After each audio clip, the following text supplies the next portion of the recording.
Meus irmãos, a paz do Senhor Jesus, que Deus possa estar abençoando a sua vida, a vida da sua família, a sua casa e todos os seus familiares, hoje e sempre. Quero estar lendo uma palavra aqui no livro de Lucas, no capítulo de número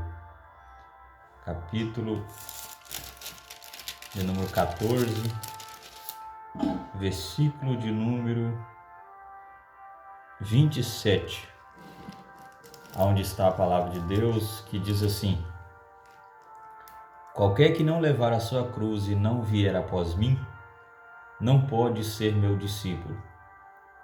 Pois qual de vós, querendo edificar uma torre, não se assenta primeiro a fazer as contas dos gastos, para ver se tem com que a acabar, para que não aconteça que depois de haver posto os alicerces, e não podendo acabar, todos os que a virem comecem a escarnecer dele, dizendo: este homem começou a edificar e não pôde acabar.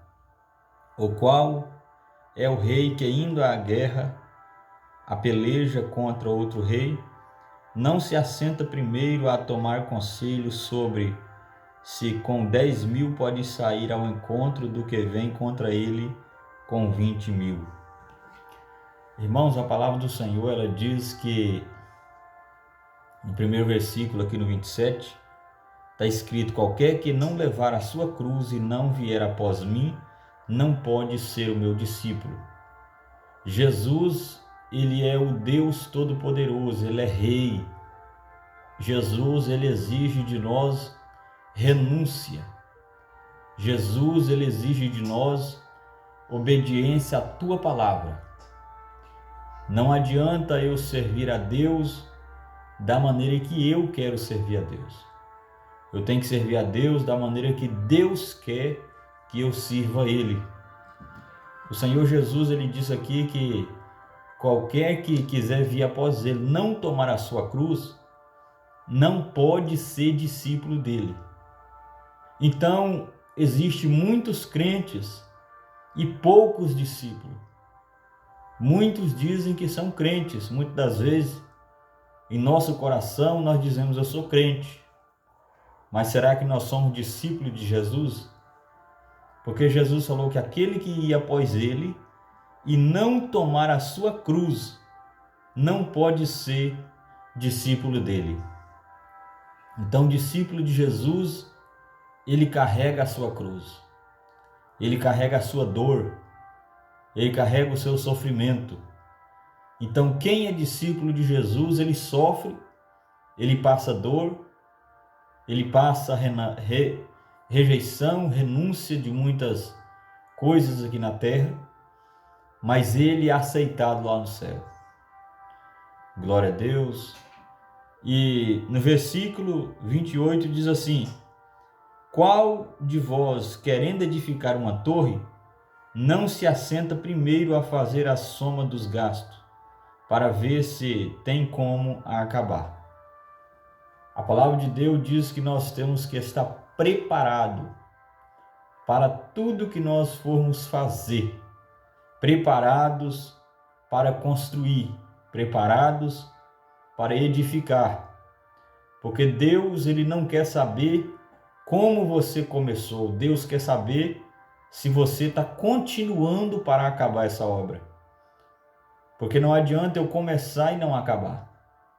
Senão Satanás, ele vai olhar para nós e vai começar a nos escarnecer, vai começar a zombar de nós, vai começar a tirar sarro da nossa cara. Por quê? Porque ele vai dizer: ele começou e não teve poder para terminar. Olha aqui, qual o rei, está escrito aqui: para que não aconteça que depois de haver posto os alicerces, e não podendo acabar, todos os que a virem comecem a escarnecer dele. Então, aquilo que nós começamos a fazer para Deus, nós temos que terminar. Senão o inimigo, ele tem força contra a nossa vida.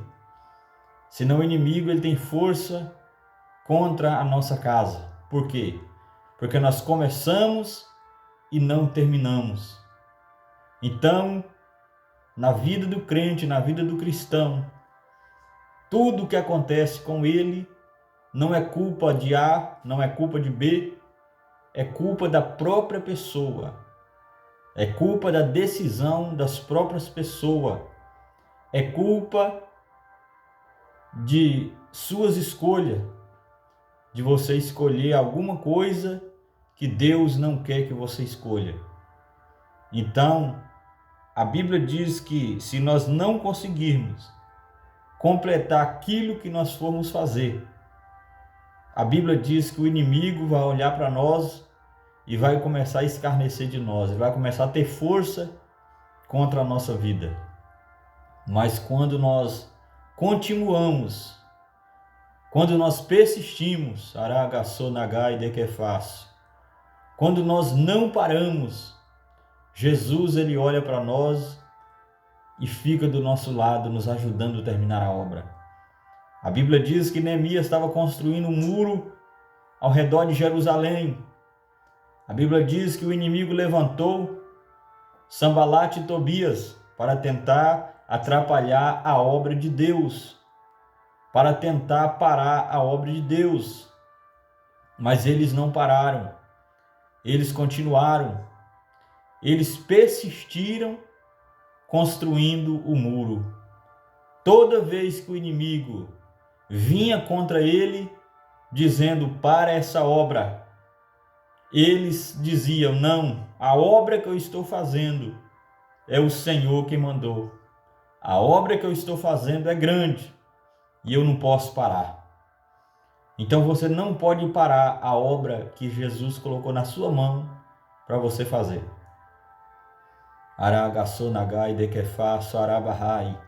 A Bíblia diz que aquele que põe a mão no arado e olha para trás, ele não é apto para o reino de Deus. O apóstolo Paulo uma vez disse, a mim me foi posta essa obrigação.